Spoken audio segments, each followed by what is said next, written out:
Okay, so for our first one here, we're going to add 11 to both sides. And we're left with 4x equals 36. We're going to divide 4 on both sides, and my x equals 9.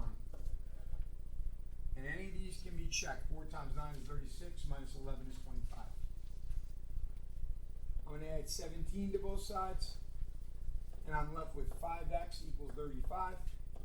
Divide 5 on both sides, and my x equals 7. 5 times 7 is 35. 35 minus 17 is 18. Here we need to distribute first. 6 plus 12x minus 8 plus 6x equals 15x plus 4. We're going to combine like terms first. 18x minus 2 equals 15x plus 4. I like to keep the x positive when I can, so I subtract 15x on both sides, and I add 2 on both sides. And I'm left with 3x equals 6. Divide by 3, divide by 3, my x equals 2. And you can plug that back in. 3 times 2 is 6, minus 2 is 4. 4 times 4 is 16. 6 times 2 is 12, so 6 plus 16 is 22, and 12 is 34. On the other side, 15 times 2 is 30, plus 4 is 34. You get another true statement. And the second one, 20x plus 4 plus 3x equals, we distribute again, 16x minus 8 plus 5. And I cannot stress this enough. Combine your like terms first. 23x plus 4 equals 16x minus 3. I'm going to subtract 16x on both sides. I'm going to subtract 4 on both sides. And I'm left with not negative 7x, I apologize. 7x equals negative 7. We divide by 7, we divide by 7. My x equals a negative 1. Plug it in. 5 times negative 1 is negative 5, plus 1 is negative 4, times 4 is negative 16. 3 times negative 1 is negative 3, negative 16 and negative 3 is negative 19. On the other side, 4 times negative 1 is negative 4, minus 2 is negative 6. Negative 6 times 4 is negative 24, plus 5 gives me negative 19. Every one of these can be checked. I'll do these, in both methods. So the first method, you could subtract 4 on both sides. 4 thirds x equals 12, and then we multiply by the reciprocal. 12 divided by 4 is 3. 3 times 3 is 9.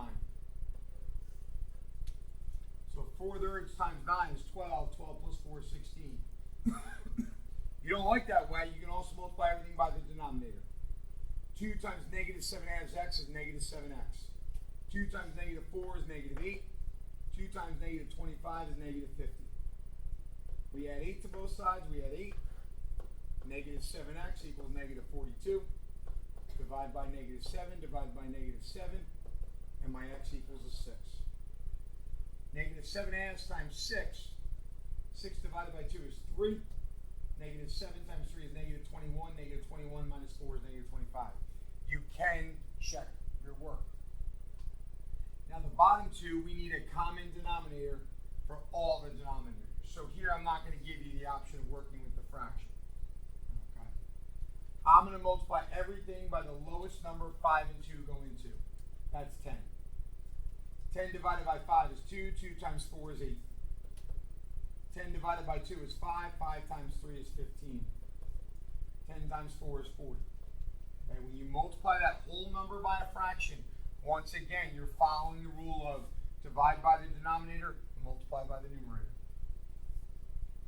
And now it's a basic one variable equation. I subtract 15 on both sides, I get 25. I divide 8 on both sides, x equals 25 over 8.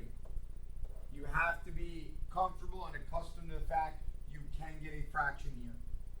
This does make the problem a little harder to check, but if you did 4/5 times 25 over 8, okay, I'm not going to do that in my head right now, okay, because I guess I could. 4/5 times 25 over 8 would be 5 halves. 5 halves plus 3 halves is 4. It's 8 halves. Okay. The next one, I'm going to multiply everything by 12 because 6, 3, and 4 go into it. 12 is the lowest number. 6, 3, and 4 go into evenly. 12 divided by 6 is 2. 2 times 5 is 10. 12 divided by 3 is 4. 4 times 4 is 16. 12 divided by 4 is 3. 3 times 3 is 9. I'm going to add 16 to both sides. 10x equals 25, and we're dividing by 10. My advice is this. You don't want to leave that answer as 25 over 10. That answer should be reduced down to 5 halves. You should reduce your answers. If I were to check it, 5 halves times 5 sixths is 25 over 12. If I change 4 thirds to get a common denominator, okay, that would make it 16 over 12. Well, 25 over 12 minus 16 over 12 is 9 twelfths. And 9 twelfths reduced to 3 fourths. And you can put that number in your calculator as well, but you can plug the X in and check your work. First one, plurality winner is pretty simple. P has the most first place votes. P with a score of 14. Now I've already worked these out ahead of time. My board account is going to be 12 times 1, 8 times 2. There's 0 third place votes, 10 fourth place votes, and 27 fifth place votes for a score of 203. P has 14 first place votes, 10 second place votes, 13 third place, 24th place, and 0 fifth place votes. Total score 153. S, 13 first place votes, 14 second place votes. Oh, I'm sorry, nope, my fault. 13 first place votes, 12 second place votes, excuse me. 24 third place votes, 0 fourth place votes, and 8 fifth place votes. And that has a total score of 149. I, 10 first place votes, 13 second place votes, 20 third place votes, 14 fourth place votes, 0 fifth place votes. That has a total score of 152. And C, 8 first place votes, 14 second place votes, no third place votes, 13 fourth place votes, 22 fifth place votes, score of 198.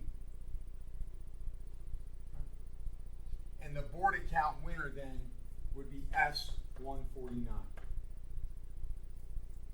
Now for runoff, the 2 highest first place vote getters are P with 14 and S with 13. So I'm going to cross out HIC, HIC, HIC, HIC,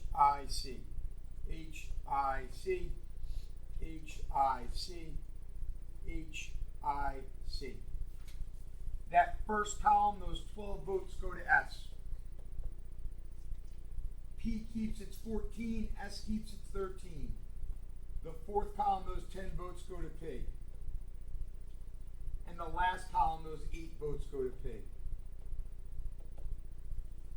24 and 8 is 32. 13 and 12 is 25. So my winner by runoff is P with a score of 32.